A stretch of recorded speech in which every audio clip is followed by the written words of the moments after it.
One world currency. The New World Order.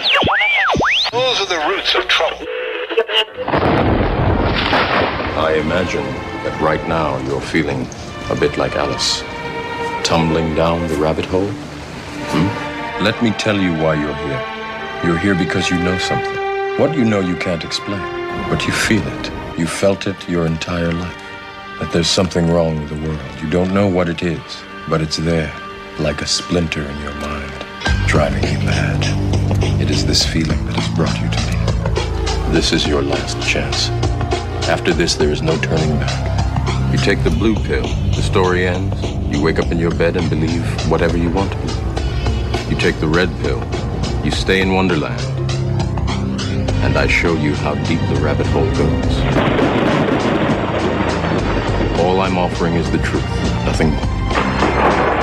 For we are opposed around the world by a monolithic and ruthless conspiracy that relies primarily on covert means for expanding its sphere of influence, on infiltration instead of invasion, on subversion instead of elections, on intimidation instead of free choice, on guerrillas by night instead of armies by day.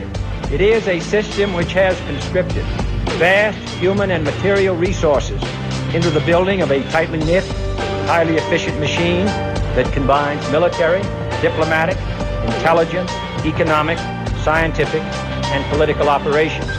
Its preparations are concealed, not published. Its mistakes are buried, not headlined. Its dissenters are silenced, not praised. No expenditure is questioned, no rumor is printed, no secret is revealed. But I am asking your help in the tremendous task of informing and alerting the American people. And now, welcome to another episode of Down the Rabbit Hole. Here's your host from federaljack.com. It's Popeye. Ladies and gentlemen, welcome to tonight's live edition. It is February 20th, 2013. It's the Wednesday edition of DTRH.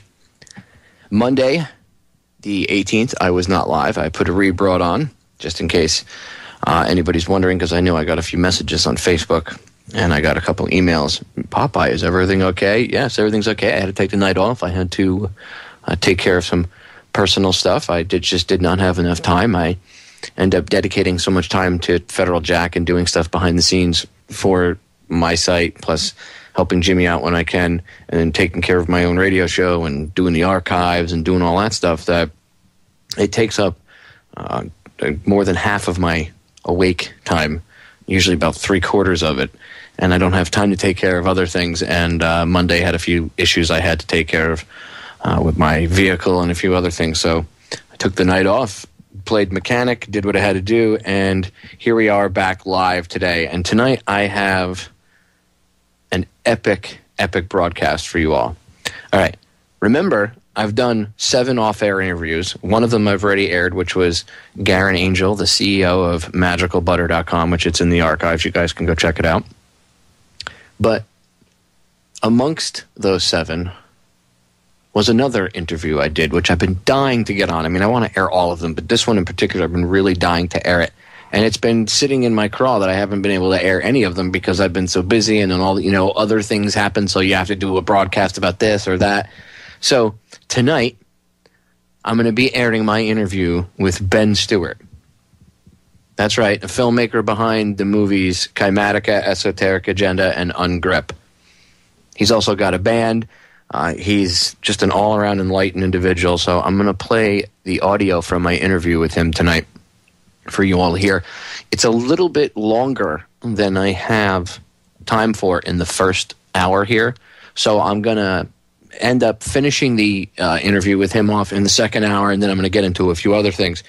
So if you hear this on rebroad later on and you only hear this hour right now, you hear me talking, make sure when you get a chance, if you hear it on rebroad on Orion, that you go over to federaljack.com and you pull the full MP3 file, or you go over to the archive section on Orion and pull the second hour of the broadcast so you can hear the full interview with Ben Stewart. Because I'm gonna promise you, it's pretty deep, and we only had about an hour to get into things. I'm going to have Ben back on soon. But we focused on KYMATICA and some other information which I didn't even know about. Ben actually educated me, and you'll actually hear me even becoming enlightened during the interview. So without wasting any more time, let's get right to it. Here's my interview with filmmaker, musician, artist, and all-around great human being, Mr. Ben Stewart. I'm pleased to present a very special guest for you all. You've heard me talk about him numerous times. You've heard me play audio from his movies. In fact, I actually played the audio of his entire third movie to drive home the information that he was giving out. I dedicated an entire broadcast. You remember the movie, ladies and gentlemen. It's called UNGRIP. Well, tonight, I am pleased to bring to the airwaves Ben Stewart, filmmaker of 3 movies, ESOTERIC AGENDA, KYMATICA, and UNGRIP, and he also is in a band, and he goes and he's been touring all over the U.S. and playing live, and just amazing individual. So filmmaker, musician, and all-around enlightened individual, an amazing free thinker, Ben Stewart. Ben, welcome to the broadcast. That was a hell of an intro, man. I appreciate it. It's really good to be back. It's been a while. Yeah, man. It's been about 4 years since the last time I got a chance to sit and talk to you and pick your brain on things. So I'm excited about the opportunity. I want to thank you for taking the time and setting the time aside to do the interview with me. First, let's catch up on all the newest things that have happened to you as of late. So let's get into all the new stuff. We were talking before off air, and you were telling me that KYMATICA and ESOTERIC AGENDA are actually going to be on Netflix and Hulu and stuff now for the masses. Plus, there's other even more awesome information in regards to the message and the info in both of those movies getting out to the masses, that people that might not have seen it from the quote-unquote alternative media or on YouTube. So go ahead, the floor is yours. Well, yeah, man, this is just something that's come up within the past, I would say, 2 months, really. The films, ESOTERIC AGENDA and KYMATICA, the first 2 films that I've done, they, pretty soon, I'm not sure when, maybe within the next month or so, the contract is still being worked out now. They're going to be up on Netflix. I'm trying to think of some of the other ones. It's Netflix, Hulu, what is it? Verizon On Demand, I believe. Let's see, I actually have it in front of me right here. iTunes, Blockbuster On Demand, Vudu, Amazon, YouTube, which it's already on there, Sony, DirecTV, Verizon, Fios TV, Overdrive, Samsung, just a whole slew of different digital distribution outlets. So, I mean, this is amazing for me, but the first thing I asked them was if I'm allowed to keep it free online on YouTube and, Vimeo and a bunch of the other outlets that way. And they said yes. They said it's really just for streaming purposes that they're interested in. So I still have the DVDs for those who want hard copies. I still have the DVDs on the website, but I wanted to make sure that it could remain free online because that was the original intent of it. And, to me, this is incredible just because the distribution that they have will go out to millions more people who don't sit down and watch full feature-length films on YouTube. So it's really about getting the message out there. That's first and foremost what it's always been about. And if more exposure comes to the films and comes to this message, then that's pretty much right up my alley because, getting this information out to people, waking up the masses, according to their own, their own timeline, their own schedule, inner schedule, I should say. That's pretty much what it's all about. So that was big news for me and my brother. So yeah, that's the biggest news so far as of right now. But yeah, I mean, with the band, there's a lot of really good things going on with the band as well. We're writing some new tunes right now, getting ready to. We're teaming up with a new management firm, and we're soon to start, shopping to radio and shopping to a new record label because we just let go of our old one. So, I mean, busy times, but, this is the time to do it. Throw the band name out there really quick. Oh, it's Hierosonic, HIEROSONIC, all one word. Hiero like hieroglyphics. So Hierosonic, you can check it out at hierosonic.com. We're also on Facebook. And you guys already, I know, have at least one CD. Do you have more? Any more coming out? Well, yeah, I mean, our latest one, Consciousness, Fame, God, Money, Power, that was put out about a year and a half ago.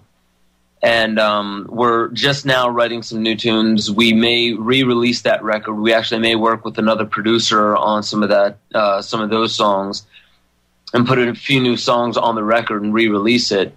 Because really the album hasn't really even been released other than us being on the road. And we've been touring nationally nonstop, but, there's a lot of international distribution that we haven't hit. The only international distribution we've gotten is through, fans of the films in Australia and Europe and things like that have been buying albums.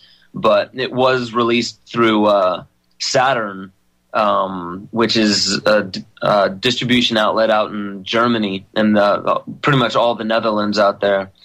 So, coming up within the next 4, 5, 6 months, we're hoping to actually have an international distribution for that album as well. So things are really picking up, in all respects. And it's, my brain's about to explode with all the things going on right now. But it's, the more the merrier right now. There's so much going on, but it's keeping me busy. It's keeping the guys busy. It's keeping us on the road out there, spreading the message and spreading the good word. I saw you on Andy Dick has some sort of internet talk radio show or talk. He's got some sort of like internet broadcast talk show, and you guys were sitting down and you were talking to him, and I saw him holding KYMATICA in his hand, and I was like, that is awesome PR. So I don't know how you got on his, even if it's just on the internet, it doesn't matter. I don't know how you got on his show and got him to put a copy of KYMATICA in his hands, but I hope he went home and watched it and spread it around the rest of the people. Not that he's going to be a savior, but the fact that you guys could get that information on that platform, at least a couple thousand people got a chance to see it, or I'm sure got interested in the movie just from that interview alone. And at the end of the day, that's what it's about. It's about steering them towards the info, because the info itself will do the awakening. So good job. Oh, yeah, absolutely, man. That was actually really interesting how that came up. 3 guys from the band flew out to do the past Zeitgeist Media Festival, the second annual media festival that Peter Joseph puts on. And we flew out there and we did kind of like a more intimate pulled down set because 2 of the guys couldn't make it out. But as soon as we played that show, actually before we even played the show, when we were there getting set up in the dressing room, I get a phone call from this guy, Nico Carpolini, and he happens to be the producer of that show. And there was a talk show that Charlie Sheen was going to be doing, also called Anger Management. And he was telling me, like, hey, man, I'm a big fan of KYMATICA. I'd love to get you on Andy Dick Live. Would you be interested in doing that this week? And I was like, of course. I'm out here in L.A. And he was just like, cool. We have musicians on there, too. We have bands come on. Do you want to bring your band on? So I was like, absolutely. Called the guys back in Harrisburg, Pennsylvania, and said, listen, you need to hop a flight out here because we're about to play the Andy Dick show. So they flew out. They came in the day before the show. We borrowed a bunch of equipment from local musicians out there in L.A. And the very next day, we were on the Andy Dick show.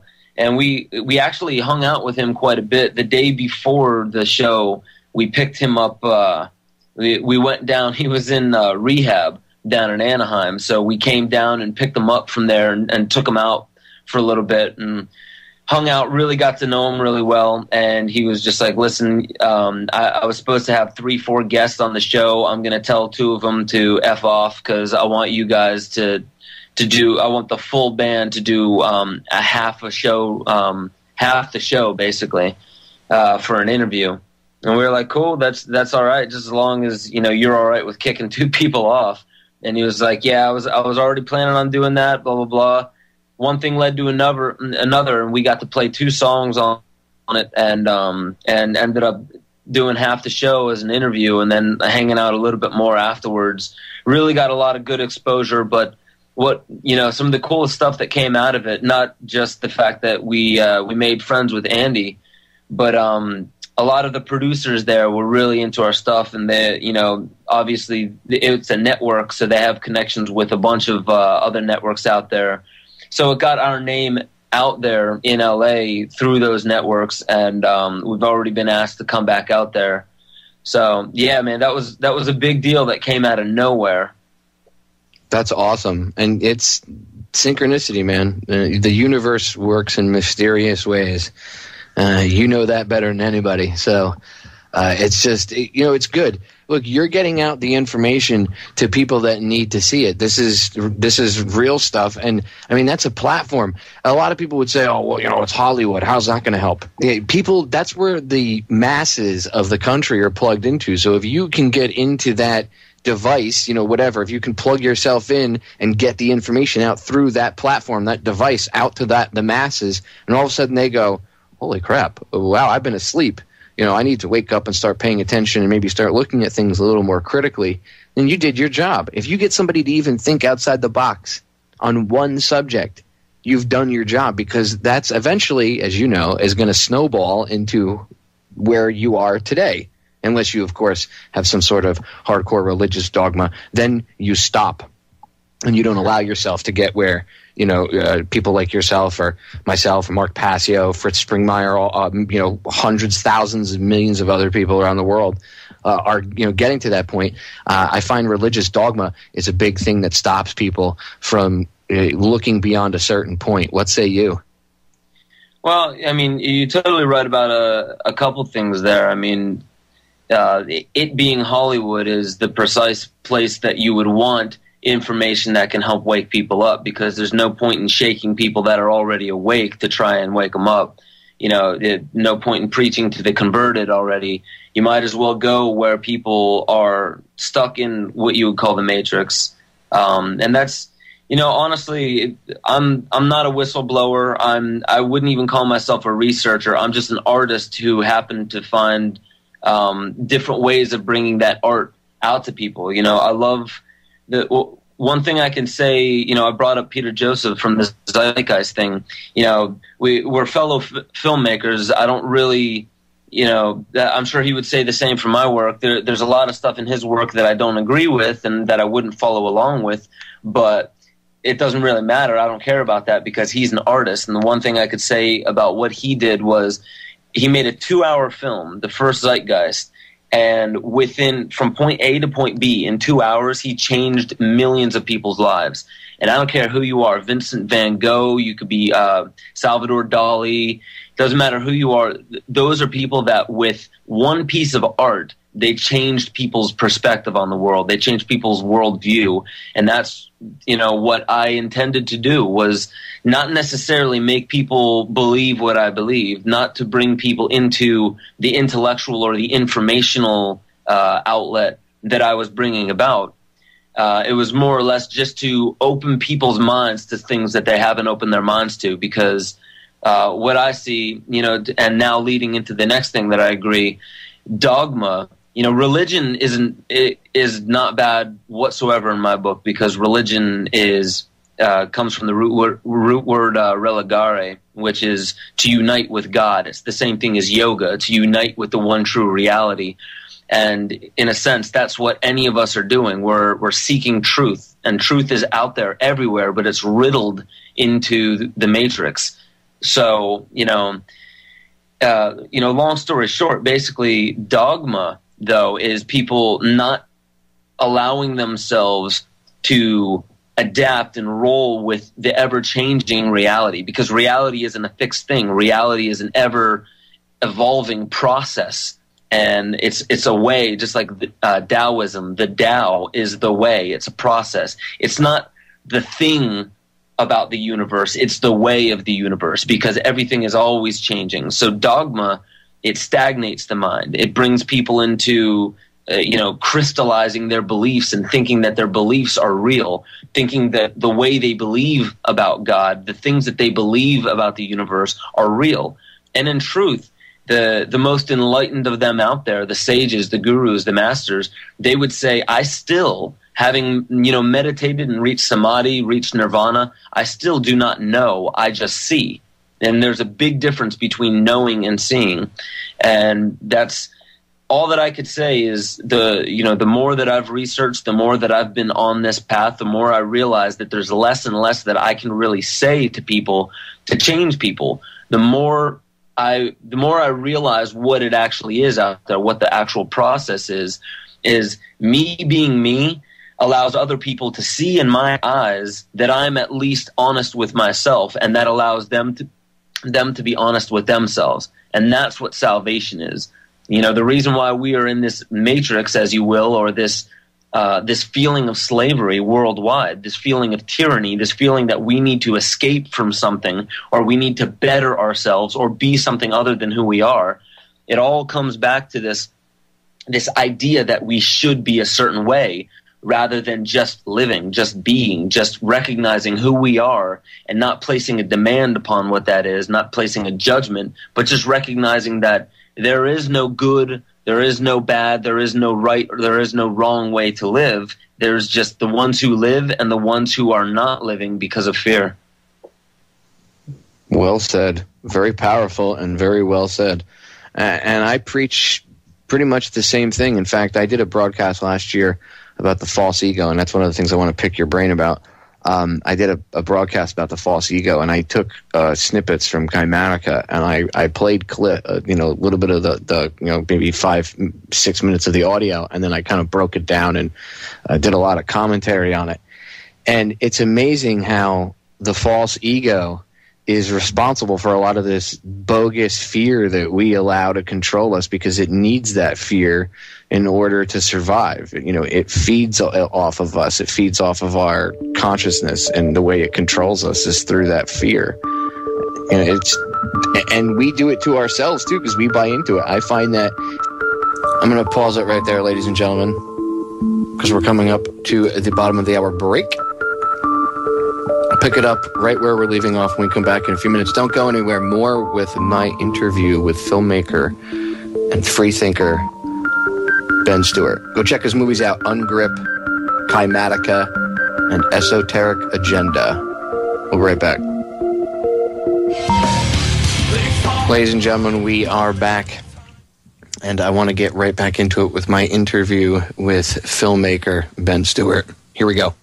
Because we buy into it. I find that fear is almost like sometimes I look at it like almost like it can be addictive, because, and without even realizing it, subconsciously you could get addicted to being on that fear frequency.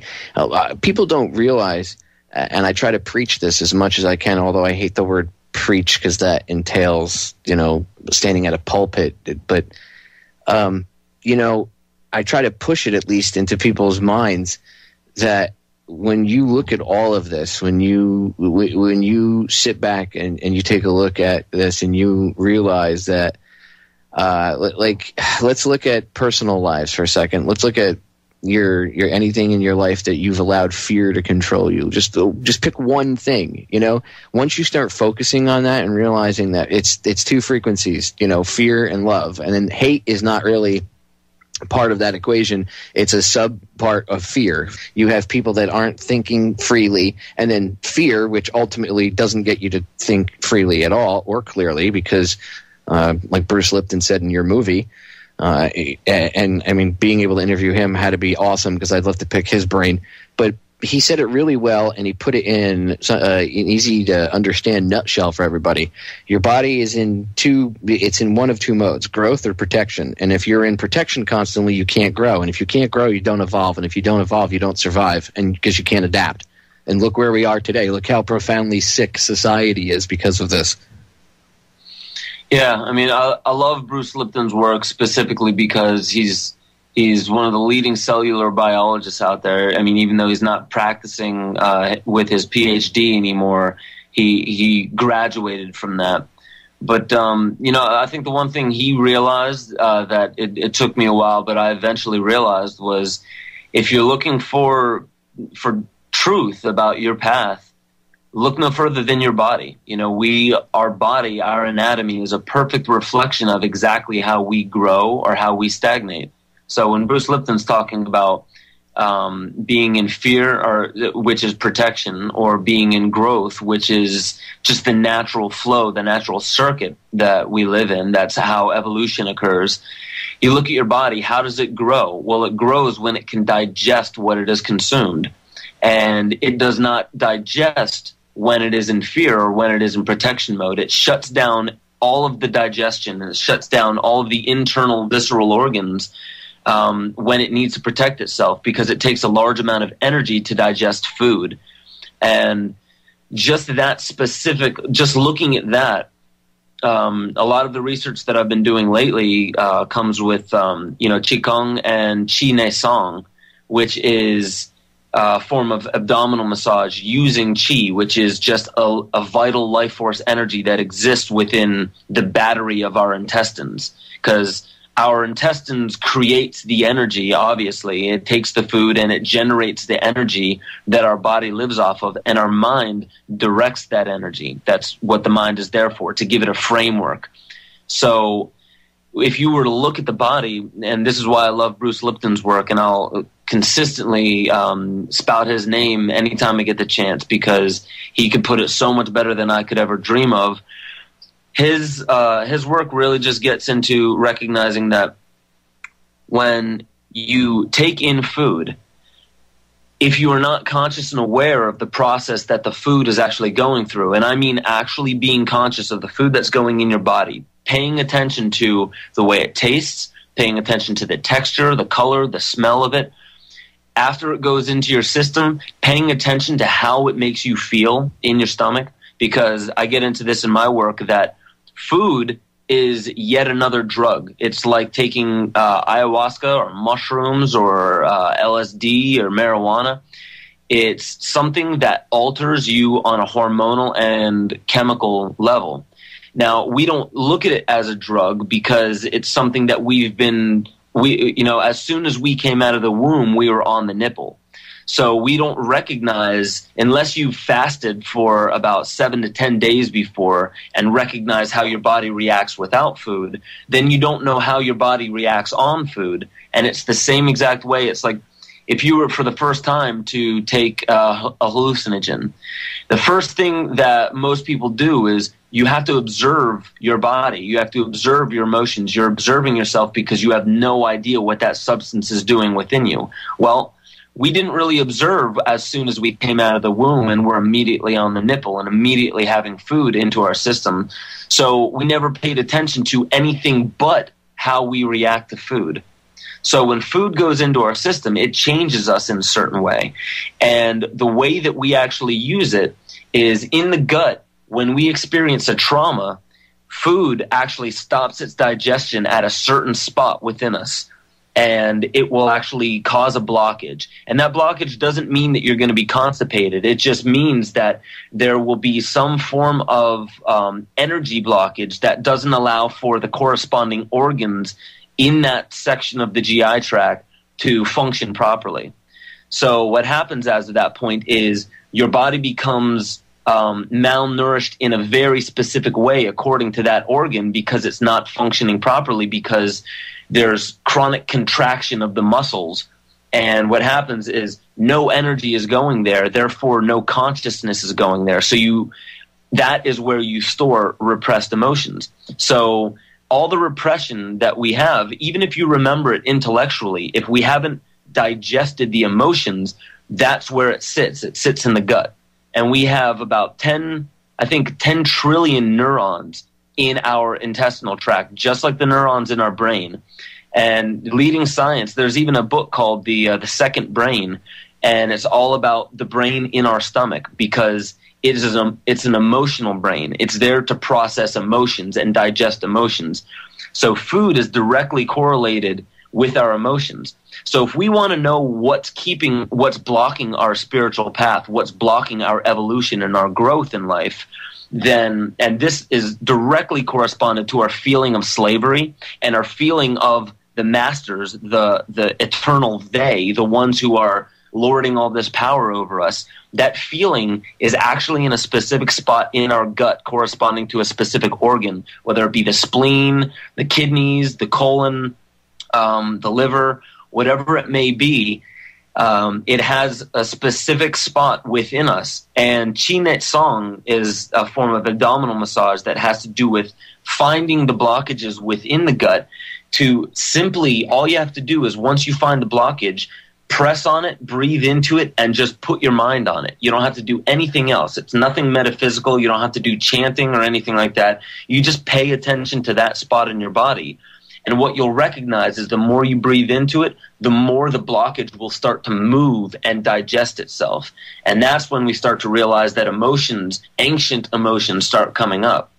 And so, long story short, this is all getting back to Bruce Lipton's work, which has to do with when you are in protection mode, that automatically signifies that you are shutting down your ability to process emotions. So you are already in the process of halting your growth. You're already in the process of repression. So the reason why I bring all this up and the reason why I wanted to get so thorough with it is because so many people, they read through books, and I know this because I've done it, and I went all the way through it.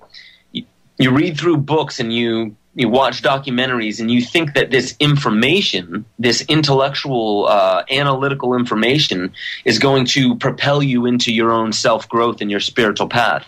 However, it really does have to do with setting the intellect aside until you can properly process the emotions and the food inside you.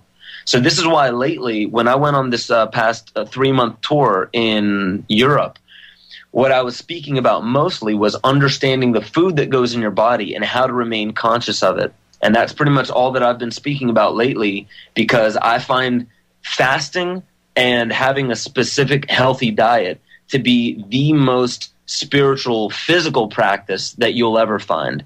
And then the more I researched that, I found that, you know, the teachings of Christ, the teachings of Buddha, Krishna, St. Augustine, Gandhi, doctors throughout the ages, and I'm talking countless and countless reports and countless investigations by countless people throughout the times, have found that fasting is the closest physical activity to your spiritual growth. So I wanted to specifically put that out there, because if anyone out there is really, truly serious about their spiritual evolution, first place you should look is your food, everything that you put in your body and on your body. I'm talking the products, the shampoos, the soaps, the deodorants, you know, perfumes, whatever you put on your body or in your body. Pay close attention to that, because that's directly correlated to how we digest and process our emotions. I gotta say, even just chatting with you about stuff that I already know makes my eyes open even further, because I'm sitting here listening to you say, well, food's kind of a form of a drug, and I'm like, wow, he's right. It affects you biochemically, just like anything else would, and if it can affect you positively or negatively, I guess by definition, it would be considered a drug, and our bodies are biochemical computers and very sensitive to different, you know, whatever types of chemicals. That's what drugs are based off of, right, is the fact that our bodies are biochemically sensitive. So just that makes a really good point. And I didn't even know about the whole brain and the stomach thing. I'm going to have to look into that. But I guess that does make sense if your stomach is connected to emotions, right? Like butterflies in your stomach. If a girl likes a guy, we'll say, or a guy likes a girl, he first meets her, that's an emotion, right? And they say you get butterflies, or, you know, that feeling. That makes sense now that I know that's a simple example, but it makes sense if you think about it, and you're, oh, wow, yeah, okay. That you know, a lot of times feeling does come there. Even anger. When people say, I got mad, where did it come from? It welled up from inside me. Well, from where? What's inside you? But your stomach, your intestinal tract, and all that. Absolutely. I mean, a few quick plugs. I forget the name of the author, but I did say the Second Brain. If you want to Google that, that's a really good book. Anything by Mantak Chia, M-A-N-T-A-K, last name C-H-I-A. And also the book that I've been reading recently is Healing from Within with Chi Net Song. and that's to spell Chinei Song. That's CHINEI, and then last word TSANG, and it's by this guy Gilles Marin, and he puts it so incredibly scientifically and easy to understand how our body is a very specific, how should I say it, a symbolic riddle that we can decode if we just simply pay attention to it. And everything we ever want to learn about our lives, everything we ever want to learn about our mind and our depth psychology, anything about that is in our body, and mainly it is in our gut. And that is where, I mean, right around the navel, that is right where, you know, we were hooked to our mother, you know, with the umbilical cord. That's exactly where the egg connects to the uterine wall. That turns into our umbilical cord. That is the cord of life that hooks us straight back to the core of existence, because that was our umbilical cord to our mother, her umbilical cord to her mother, and so on and so forth, all the way back through the chain of evolution.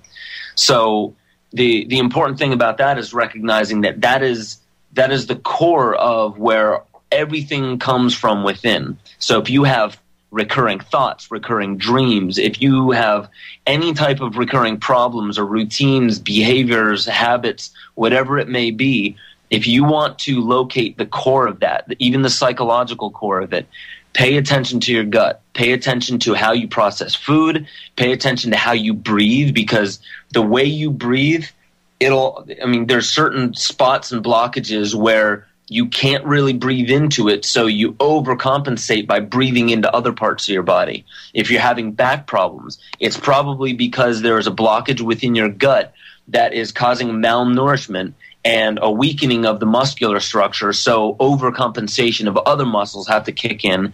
It turns into chronic contraction, and then it turns into things like hunchbacks or radiating pain to our legs or to our arms or our neck. I mean, it causes any physical problem that you may find, any psychological problem, any emotional problem whatsoever. It all stems from the gut. And that's the best I could say from at least that standpoint, is pay attention to the body. Pay attention to anatomy and biology and your physiology, because that is a riddle. If you know how to decode your body, then you know how to decode everything about you, your entire being, because from the macrocosm to the microcosm, holographically, we are a fractal. We are a reflection of everything else. Our mind is a reflection of the body, and the body is a reflection of the mind. So paying attention to the body is the easiest way to figure out what's going on in the mind, what's going on in the heart, what's going on in the sexual organs, all of that. It's all linked. So, I just wanted to give a few quick plugs. Again, Mantak Chia, that book, The Second Brain, and Healing from Within with Chinei Song. Those are three, great books and authors that will get anybody started if they really want to look into this further. I had to write all that down myself and take notes. Yeah, but I want to go read those books myself. It's very synchronistic, because this is this is right along the same path stuff I was talking to you about before we went on air. I told you my wife's a yoga instructor, and I'm not into yoga as much as she or some of her friends is. I have certain physical limitations because I'm a disabled vet, but a lot of people at first thought it was crazy and kooky, and that this type of stuff was either nuts, whatever, it's yoga, it gets made fun of, it'll never work, or I've even heard people go, "Oh my God, it's a crazy pagan religion," blah blah blah. No, it's none of that. When you see a guy who can't eat, can't walk, and after like a month and a half, 2 months of just basic some stretches and stuff, that's it. Not even doing anything super fantastical like you would think. Just some very basic stretches. They're losing 15 or 20 pounds. Their bodies are kind of evening out. They're able to walk without walkers or canes and stuff.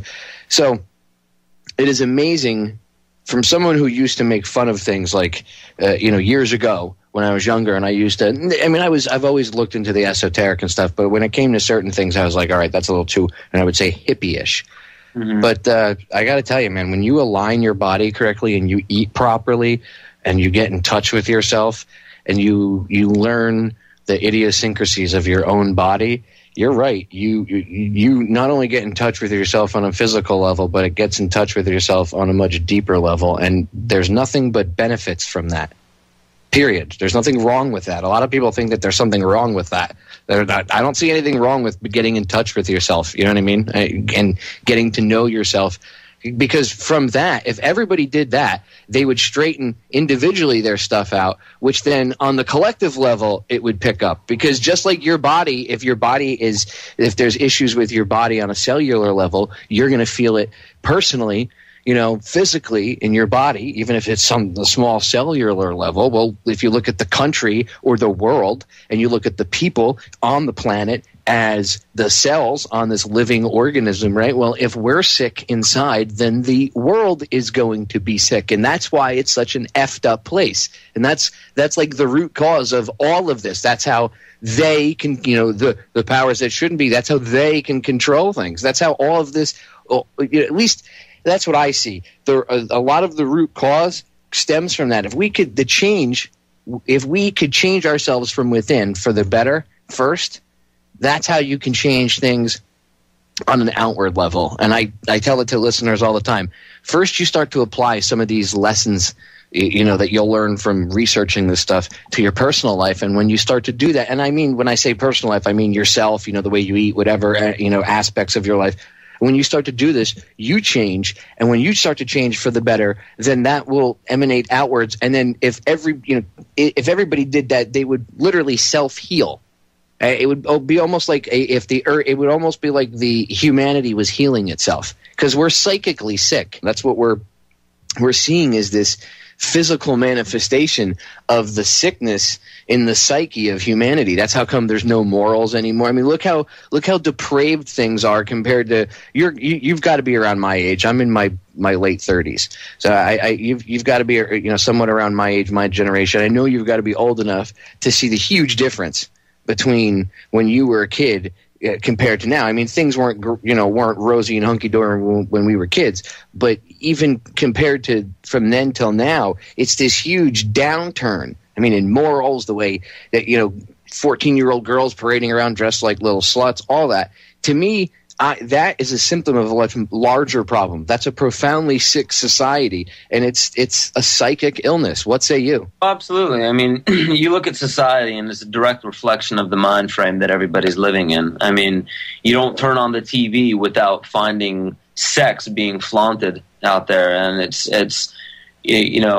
not a huge mystery that the reason why you see that is because we're in our lower drives. And it's because, if you look at the animal kingdom, it almost looks like we're devolving back into it. You go down to any street that's littered with bars. If you go downtown anywhere where like the entire street is just lined with bars and joints for people to to dance around, typically, none of those things are bad per se, but if you look at the mind frame, if you look at what it attracts people that go there to intoxicate themselves, to deaden or kill the memory of or the feeling of something inside them.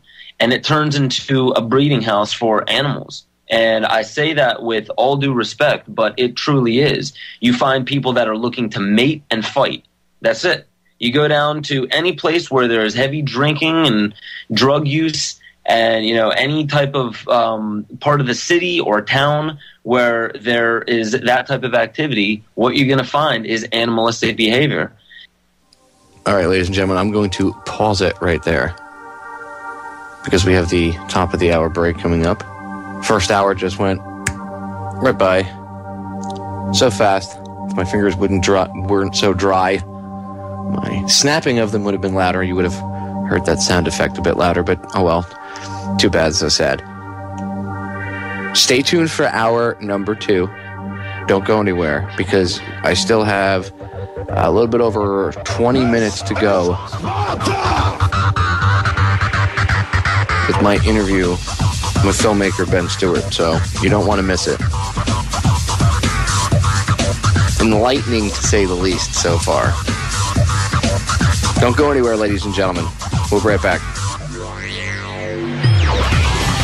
Ladies and gentlemen, we are back with hour number 2 here on tonight's live edition of Down the Rabbit Hole. I'm your host, Popeye from FederalJack.com. It is Wednesday, February 20th, 2013, and tonight I have been playing my off-air interview that I did with filmmaker and freethinker, artist, all-around awesome human being, Mr. Ben Stewart.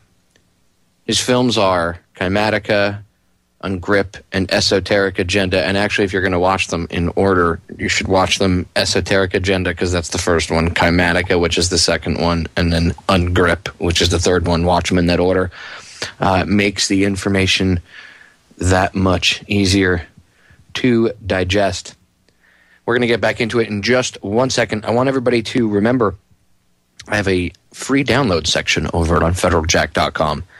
If you go to the front of the page, you'll see a picture that says Federal Jack Downloadable Info Vault. Just click on that. It opens up the page. And go there frequently because I'm updating it with more sections. I'm just filling them now. I have a section for police brutality and a separate police state type section. So police state type actions go in that, but just for the epic police brutality problem that we have, I'm having a separate section that'll have that type in it, plus like the police abuse of power and things like that. So it's going to all be there. And a few other things, a section about the media and a few others. Basically, all it is, just like the rest, it's going to be, you'll be able to download videos and anything else. So if researchers or other filmmakers out there need a video clip or whatever, it's like a huge free archive for you to go to yank it. And a lot of this stuff, some of the videos that have been ripped from YouTube over the course of time have either been pulled or are gone because the channels they were on are no longer available. So there's a lot of good stuff there, and it's all for free. It's the stuff that I've been putting on the hard drives.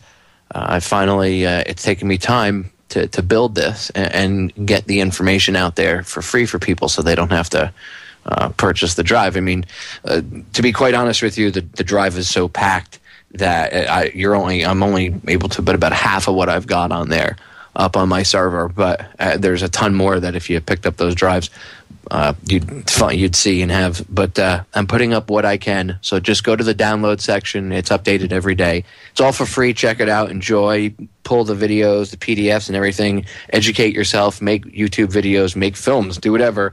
Educate others. Do screenings. That's what this is all about. All right, let's get back into it with my interview with Ben Stewart. Here we go.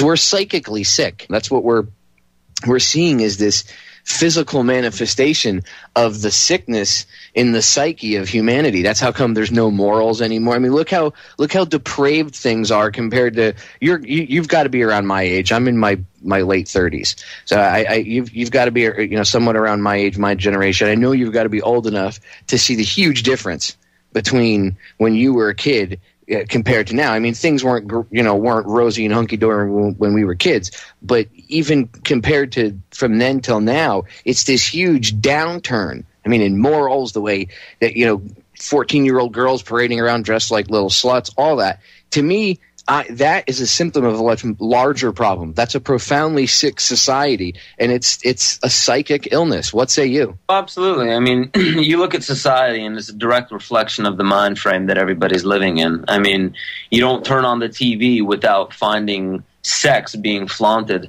out there, and it's not a huge mystery that the reason why you see that is because we're in our lower drives. And it's because, if you look at the animal kingdom, it almost looks like we're devolving back into it. You go down to any street that's littered with bars. If you go downtown anywhere where like the entire street is just lined with bars and joints for people to dance around, typically, none of those things are bad per se, but if you look at the mind frame, if you look at what it attracts people that go there to intoxicate themselves, to deaden or kill the memory of or the feeling of something inside them. And it turns into a breeding house for animals. And I say that with all due respect, but it truly is. You find people that are looking to mate and fight. That's it. You go down to any place where there's heavy drinking and drug use and, you know, any type of part of the city or town where there is that type of activity, what you're going to find is animalistic behavior. And that is a psychological sickness that's not growing, that's moving backwards. And it's the same way that, you know, when you, let's say, I'll try and draw a parallel here. When you find that you want to change up your diet for health's sake, so you start dieting, and then you start really having a problem dealing with the dieting because it's bringing something up. You're not getting what you typically get to dull the senses that are bringing up these ancient wounds. So what happens is these people that diet, they end up falling off the diet so hard that they go worse into their old habits and their old routines, and it's even worse for their body.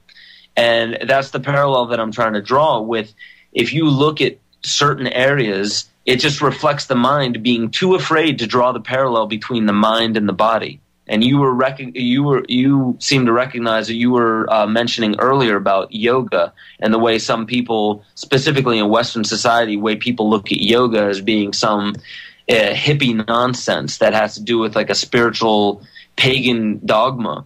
But what it really is if you look at it, it's if an alien race were to come down and observe the behavior of people doing yoga, and then go down to 2nd Street in Harrisburg, or go down to, you know, wherever it may be in New York and D.C. and some of these cities where it's just lined with bars and clubs where people are doing drugs and drinking, which drugs and drinking are not bad. It's the reason why people are using it. So if an alien race were to come down and observe people doing yoga, and then observe people in a city going to bars and getting completely loaded and dancing around in an ultra lusty way, not loving but lusty way, what I would imagine that that extraterrestrial race would see is like, okay, group A over here doing yoga, they're paying attention, they're focusing their mind on their body, meaning they're merging the mind and the body. They want to bridge the gaps between these different realms, the realm of the mind, the realm of the emotions, the realm of the body. That's why they call it yoga. Because when you're focusing on your breath, you're focusing on what your body is doing, your mind and your body coming together as one, and that's where you will find emotion. So it's bringing all of these things to light, meaning becoming conscious. What is the opposite end of the spectrum?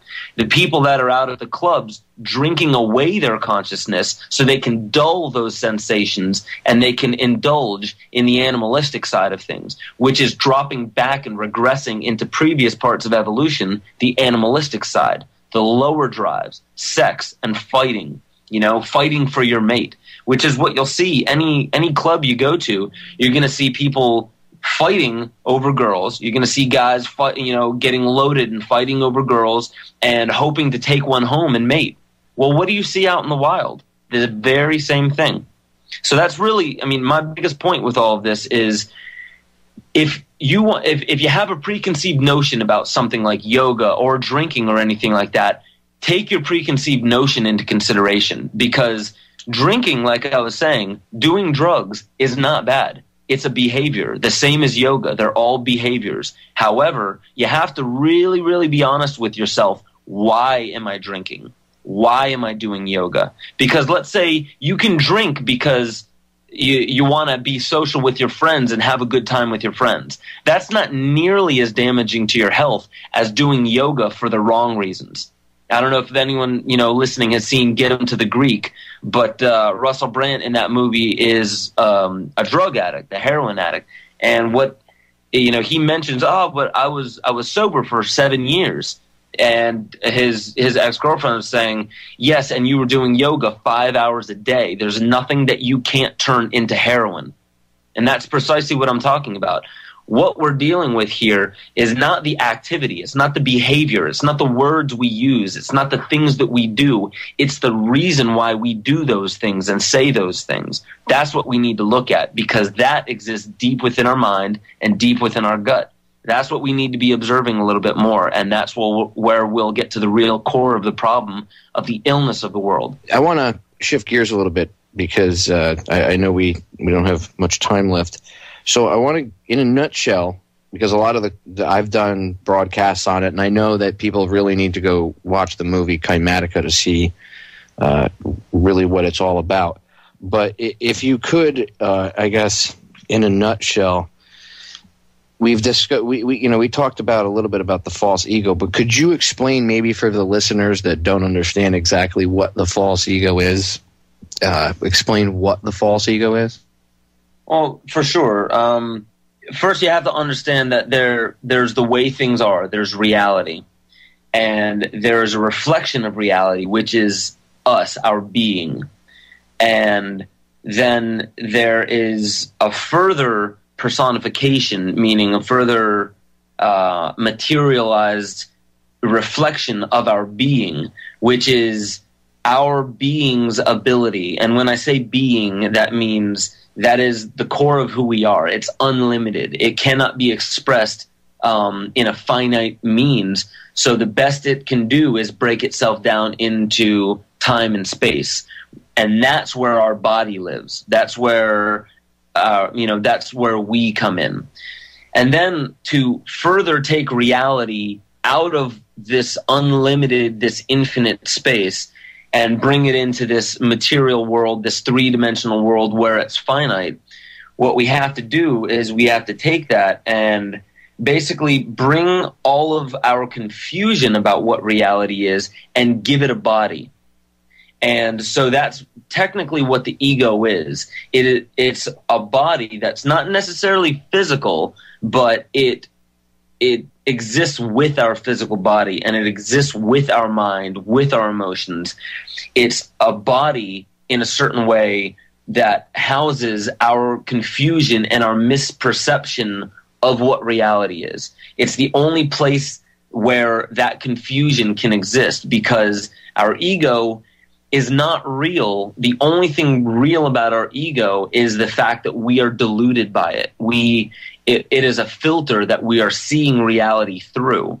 And so to be able to explain what the ego is, we have to give it a name, we have to give it a symbol, something that represents what it is.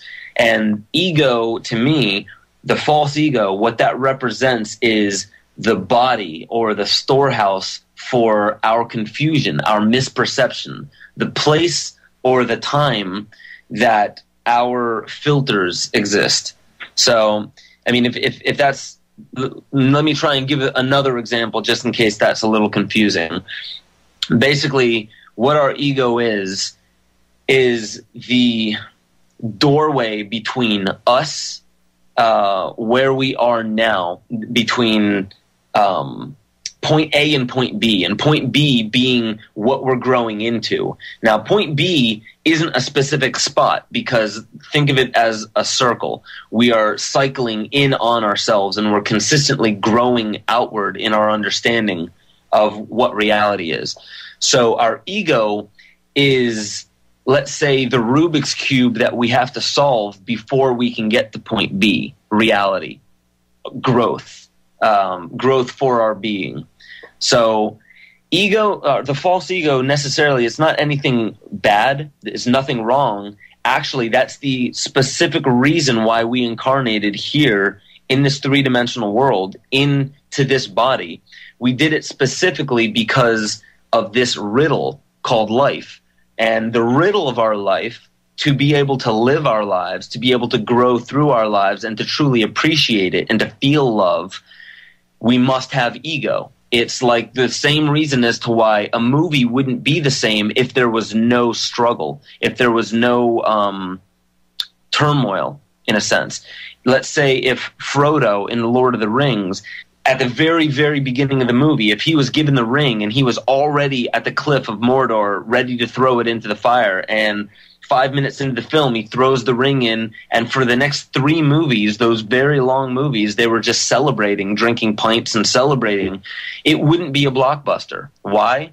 because it does not reflect the passage, the rite of passage, the way that life goes. There is always turmoil. There is always this type of riddle that we have to solve, and that is the ego. So the reason why I get so deeply into what the ego is in my work is because most people are running from the ego. Most people feel like the ego is something to be conquered or killed or done away with or avoided. And I say the exact opposite. Love your ego. Recognize that it's a messenger. It is bringing you a message about your illness, about your stagnation, about what's keeping you from moving on with your life and living your life even more fully. So the false ego is specifically the thing that we should be paying more attention to. If you inside, any of the listeners, if you feel that something is missing in your life, if you feel that you could be doing more, or if you feel that there is some growth to be had or some better understanding or wisdom that you may attain, it has to do with you aligning yourself and embracing, becoming one with your ego, not running from it, not damning it, but recognizing in the same way that Neo in the Matrix recognized that he's not destroying Agent Smith, he's merging with him. That's why he didn't punch his head off or shoot him to destroy him. What did he do? He jumped inside of him. He became him, and that is how it ended. That is how it merged. And you see this with many different movies and many different allegories. When Luke Skywalker went into the cave after Yoda instructed him to face his fears, he went into the cave with no weapons, and then he ended up fighting this emanation or this illusion of Darth Vader, his arch enemy. And he severs the head of his arch enemy, and when the glass of the mask breaks, he recognizes that it's him. He was fighting himself. And that is exactly what we're doing in life, is we're struggling against ourselves. We're turning everything into a battle instead of a dance. And so, to boil this down very succinctly, instead of battling your ego, try dancing with it. Try turning it into something that you love, something that you embrace, something that you're willing to, not just willing to, but that you are excited to get up in the morning to face and to dance with every single day. That's what the false ego should be in our lives, is the greatest messenger, the greatest guru and teacher. Wow, powerfully put, powerfully put. Final question. It's kind of like two questions in one, so for time purposes. In KYMATICA, this was actually the number 2 question that I've had asked of me over the course of time, because I've mentioned it, but I really couldn't even answer it well myself. During the creation stories in the movie, you were talking about it, you show a quote from William Commonwealth Beaumont. And it says, "The flood immortalizes the collision of a fallen planet, later termed Satan, actually a cometary body with our Earth." So, I mean, that's a pretty powerful thing for you to be talking about in a documentary or put out there as fact. When you go look it up, you look up who Beaumont was. Well, he wasn't some guy in his basement. Obviously, he's a very well respected individual. That's a pretty powerful statement. I mean, that really destroys a lot of creation stories, and I maybe destroys the wrong word, but I guess that's one of the reasons maybe people who have strong religious dogmas might have a problem with some of the information that you present. But I mean, that makes a lot of sense, because I've seen people ask, how do we get salt water on the planet, and for people to understand that what he's talking about in the film, really quick, you have to go see it. But he talks about how Lucifer or Satan was or Tiamat was a saltwater planet that had some sort of cataclysmic event and then collided with Earth. Where did you learn all this? I mean, this is just incredible information, Ben. How can, if I wanted to go, say I was the average listener, right, and what I'm listening to you and me talk, and I say, oh my God, holy cow, where can I go find this? Well, all the information is online. Every single bit of the information is online. That's the beautiful thing about the internet. A lot of that information specifically is through one of what I believe to be one of the greatest researchers out there right now, and that's Michael Tsarion. If you read through his work, he goes into great length about ancient cataclysms and the different world history that we haven't been told. William Commonwealth Beaumont, there's Emanuel Velikovsky, there's a bunch of different authors out there. Barry Fell, having to do with America BC, a lot of things that have happened here in America before Columbus, thousands and thousands of years ago. I mean, there's incredible information out there, but really it's if you want to learn about things like this, first and foremost, check the internet, because if you have any question, if you want to look up an alternative anything, look online, and that'll give you an idea of what people are at least talking about, the rumors out there. And I'll make this, I'll make this brief. Basically, everything that I say in Esoteric Agenda, KYMATICA, and UNGRIP, it's food for thought. And I state a lot of these things as fact, but I'll be the first to say, I wasn't there when this happened, so I didn't see it with my own eyes, but I state it as fact because I'm making a loud claim on purpose. All right, I'm going to pause it right there. Coming back in, I'm going to rewind it a few minutes because since it's in the middle of this, him answering the last question, I'm going to rewind it about 2 minutes to when I asked the initial question. So that way, anybody hearing it coming in from break, it's a little less confusing. So I'm going to rewind it about 2 minutes to the beginning of the last question that I asked him. And you're going to hear the last few minutes of audio from my interview with Ben Stewart, and then I'm going to give you my final thoughts. Coming up in the last segment of tonight's live edition of Down the Rabbit Hole. We will be right back. Ladies and gentlemen, we are back. Final segment of this evening's live edition of Down the Rabbit Hole. It's February 20th, 2013. And stay tuned, because as soon as I get off air, you have another 3 hours of live broadcasting now, 5 days a week, after my show airs. At midnight, from midnight to 3 a.m., my good friend, a veteran, a patriot, an enlightened individual, and a man smart enough to know that he does not know everything and that he learns new things every day, Mr. Ryan Brooks. And make sure you tune into his broadcast. And if you don't get a chance to hear him live, go to Orion, to the archive section that the IT crew has worked very diligently on, and go over there and pull Ryan's archives and check his show out. He really does a good broadcast. I listen to him when I get off air and I'm working around my studio and I'm doing things in the background. I listen to him live at least 3 nights a week, and then if I don't get a chance to hear him live, I end up pulling his archive. So I actually do practice what I preach. Ryan does a great broadcast, all-around great guy. In fact, I was just on his broadcast recently, and I will be bringing him on mine coming up very soon for the listeners, in case you guys haven't gotten a chance to hear him. He's been on my broadcast before. Ryan and I are going to be doing another veterans broadcast coming up soon. He's just like me, he's very veterans-oriented, so... like I said, good guy, combat vet, and even though some people might say, well, he's because he's in his late 20s, and some people could say, well, he's still in his 20s, a little wet behind the ears. Trust me, the kid's a lot wiser than in his 20s. He's probably, I would say, at least a late 40-year-old in a late 20-year-old's body, so give the kid a break and listen to him. He really does know his stuff. All right, ladies and gentlemen, I want to finish up the audio with my interview with Mr. Ben Stewart. It's about 8.5 minutes left to the interview here. I want to play it.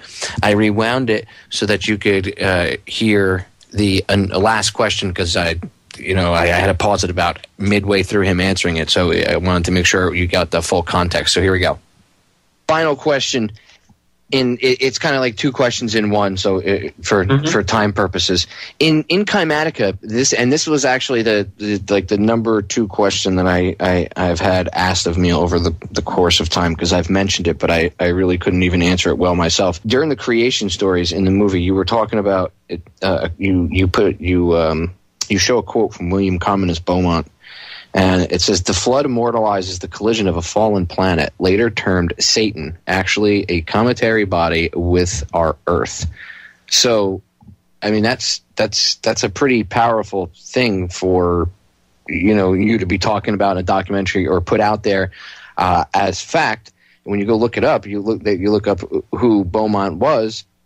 Well, he wasn't some guy in his basement. Obviously, he's a very well respected individual. That's a pretty powerful statement. I mean, that really destroys a lot of creation stories, and I maybe destroys the wrong word, but I guess that's one of the reasons maybe people who have strong religious dogmas might have a problem with some of the information that you present. But I mean, that makes a lot of sense, because I've seen people ask, how do we get salt water on the planet, and for people to understand that what he's talking about in the film, really quick, you have to go see it. But he talks about how Lucifer or Satan was or Tiamat was a saltwater planet that had some sort of cataclysmic event and then collided with Earth.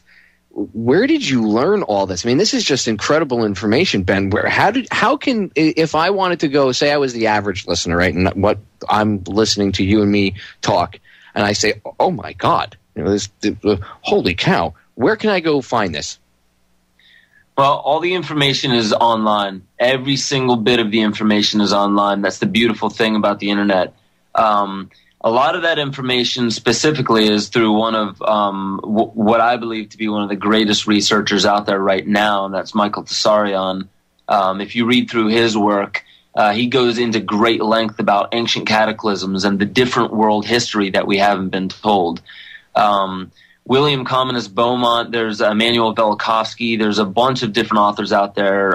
Barry Fell, having to do with America BC, a lot of things that have happened here in America before Columbus, thousands and thousands of years ago.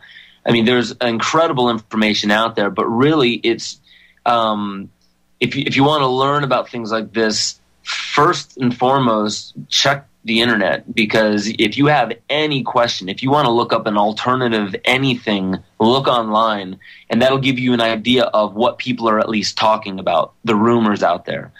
And I'll make this, I'll make this brief. Basically, everything that I say in Esoteric Agenda, KYMATICA, and UNGRIP, it's food for thought.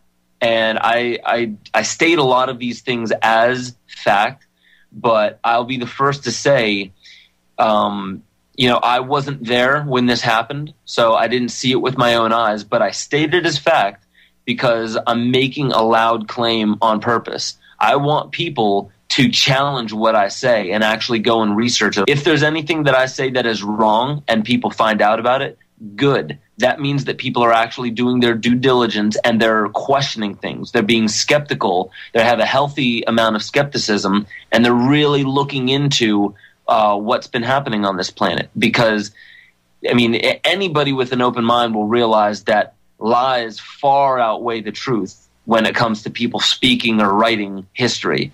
So I want everybody to recognize that nobody should trust a thing that I say. Look it up for yourself, and then once you've looked it up, recognize that alternative theories are also just as theoretical and just as intellectualized and analyzed as anything else. Because the reason why I make these films mainly is not so people can have beliefs and ideas about the world. It's to shatter the preconceived notions of the world. I purposely challenge people's most cherished beliefs. That's what an iconoclast is. And I would like to think that I live up to a fraction of what an iconoclast is. And that's simply to make people think otherwise. It doesn't matter what it is. Even if I'm completely contradicting myself, it may be on purpose, because I'm not here to make anybody believe a specific thing. I want you to think outside your own box, not my box, not somebody else's box, not the right or the wrong box, your box, because it is your box that is enslaving you. So when I speak about Lucifer and these things that happened physically, it makes sense psychologically that something would have collided with our earth, our kingdom, our psychological kingdom. And this thing being Lucifer, being Tiamat, being Satan. And what Lucifer is, the light bearer, Lucy, fair. So light, Lucy, and fair, fairy, something that carries light. That's what Lucifer is. Lucifer is the most cherished angel still. Why did the Lord go to Lucifer in the book of Job and ask a favor of Lucifer to challenge and put Job through trials?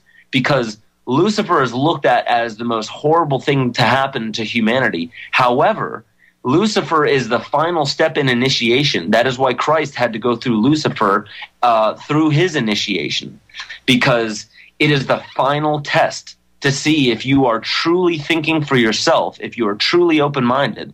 And the only way to test yourself is to face yourself with what you thought was the most evil thing in the world, to you, not to anybody else. Lucifer has to do with your mind. It has to do with what's enslaving your mind. So Lucifer colliding with the earth is truth trying to break through the ego to get to our kingdom, our being, our inner person, our inner self, I should say. So to briefly recap what I just said there, don't believe anything I or anybody else say. Go research it and then meditate on it. And when you meditate on it, don't intellectualize about it. Don't rattle those things, don't compare A and B. Go into yourself and realize that everything that you read is an allegory to your own self-development. So that's basically my spiel on the films. Really quick plug. Your band, plug the films really quick, your websites, and anything else you want to throw out there. The Netflix, Hulu again, anything. Go ahead. Well, yeah, I'll start with the band. The band is Hierosonic, like hieroglyphics. Hierosonic, HIEROSONIC, hierosonic.com or facebook.com/Hierosonic. That's where you can find us. We have some new tunes coming out. Definitely check us out. Other than that, check out talismanicIdols.org, and that's TALISMANICIDOLS, talismanicIdols.org. And you can also check out hangedmanproject.com. That's a project that has to do with the Hanged Man card in the tarot deck, which has to do with consistently challenging your own beliefs. And then, keep checking Netflix, Hulu, Verizon On Demand, DirecTV, Blockbuster videos, any of those things, any digital distribution. Esoteric Agenda and KYMATICA are going to be on all of those outlets very soon, within the next, I would say, month or two. So, and I would encourage anybody to email me, talismanicidols@gmail.com. I try to answer as many emails as I possibly can, so definitely hook up if you have questions. Awesome, man. Thank you so much for your time today, Ben. I really appreciate it, and I look forward to talking to you in the future. Yeah, man, it's awesome to be back. I look forward to doing it again. Take it easy, brother. All right, ciao. There you go, ladies and gentlemen. And again, I urge, just like you heard in the interview there, I urge you to, just like Kennedy said, trust but verify. Go do the research for yourself. In fact, you don't even have to trust me. You could think I'm crazy, think what Ben talked about was crazy. Think about anything that you hear on my broadcast is nuts. And try to disprove what we talk about with facts. Don't come at don't come at me or the broadcast and try to make it about me, because it's not about me. Don't try to throw insults or stuff. Try to refute whatever evidence is brought forward. And people can't refute the evidence with evidence. It's always just stupid logical fallacy after logical fallacy. In fact, that's why a lot of people don't even try. They just ignore me, because it's easier to ignore me than it is to refute the evidence. It's just easier to pretend like it doesn't exist. That's the mainstream media's new tactic. It's really not new, but I should say it's employed on and off.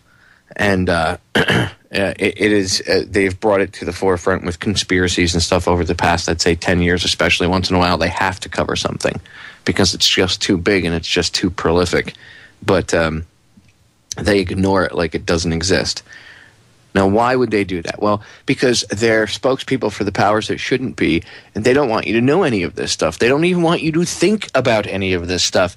They don't, and I'm not saying you have to believe any of it. Again, go do the research yourself, but they don't even want you to be exposed to this so that you can sit down and go, that's a possibility. I mean, think for yourself. Take the information, like Ben said, meditate on it.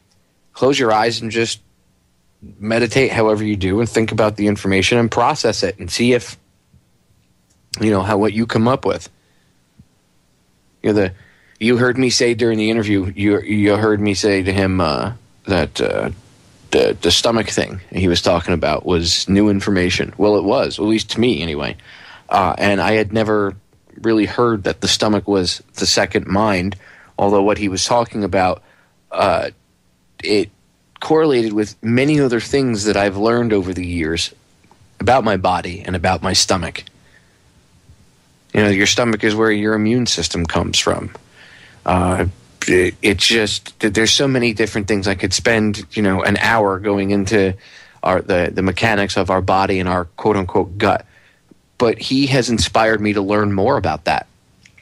And since the interview, because I did it a couple weeks ago, went off air with him, I have been studying as much as I can about that amongst doing everything else and keeping up on everything. If I have a bit of spare time, if it's 10 or 15 minutes here or there, I try to read a little bit, and I try to process even just my conversation with him a little more and let it sink in and just think about what he said.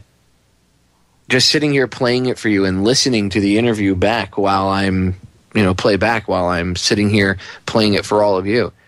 It makes me think. And then you have to think about the GMO foods that they want us to put into our stomachs, right? I mean, this really affects us in many different ways, ladies and gentlemen. So my reason for interviewing Ben, there's multiple reasons for it. He's a great interview, smart guy. I think having his perspective on things and having him be able to speak to all of you is very important. But one of the biggest reasons I wanted him on is because Ben has the ability to make people think outside the box. And he does it in a very matter-of-fact way, but at the same time, it's very comfortable for someone to digest. It's very easy for them to take in.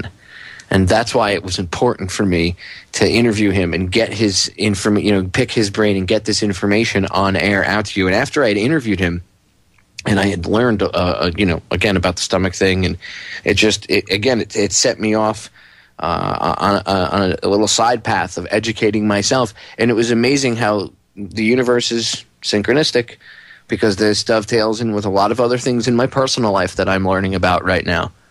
So just that interview alone with him, gathering the information for all of you, is also part of my journey. So you see, when people look at me and they say, "Oh, Popeye, you're like a teacher." Well, okay, maybe I am in a sense, okay? But remember, I'm on my own journey as well, and I'm learning right alongside all of you and with you. So don't ever take it that I'm trying to come at you with this information and preach to you about it and, say this is fact, blah, blah, blah, blah, blah, you must listen, blah. I'm just trying to present some information to you, and I'm sitting in the chair with you talking to you about this. And I'm on the same ride that you're all on. I'm learning the same stuff you all are. And I'm honored that you all sit and listen to me and take this stuff in, and that you actually are inspired by what I talk about and the guests I have on to go research more. That's why I do this. I don't get paid to do this. I do this because when I see people, when I get an email from somebody and they tell me, "Dude, because of you, I looked into this, that, other thing, and, this led me down this path, and it helped me in this part of my life." I get those from time to time. I get emails where people have told me that they listened to a broadcast and something I said, whatever it was, changed them, helped them in some way, shape, or form, and it helped them get over something in their personal life or help them through a tough time, whatever. And that's the kind of stuff that keeps me going, because if I know that what I'm doing is effective, and I believe in my heart that it's correct, and I know that it's right, okay? I don't, even doesn't matter what I believe, but if I know that what at least I'm doing, getting you, the listener, to think outside the box, not so much the information, but getting you to think outside the box and think for yourself, that is the basis of this. That's the basic goal of all of this. No matter what information I present to you, the goal is the same. It's to get you to look outside the box and think for yourself, because that, ladies and gentlemen, is how you will take those shackles off of your wrists and off of your ankles, and you will start to free yourself, and you'll be able to free your mind. You have to be able to think for yourself to be truly free. We think we're free because physically we can walk around. We're like free-range chickens. We're still on a large farm. We just don't realize it because we're not crammed inside cages next to one another. But we're still on a farm being farmed. It's time to realize what's going on. And the only way that that's going to happen at all is for everybody to think for themselves.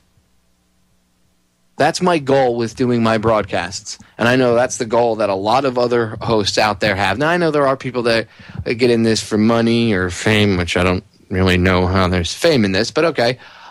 We'll say there's fame. Whatever. They get into it for the wrong reasons. But not everybody is like that. There are people out there that their sole motivation is to get people to think.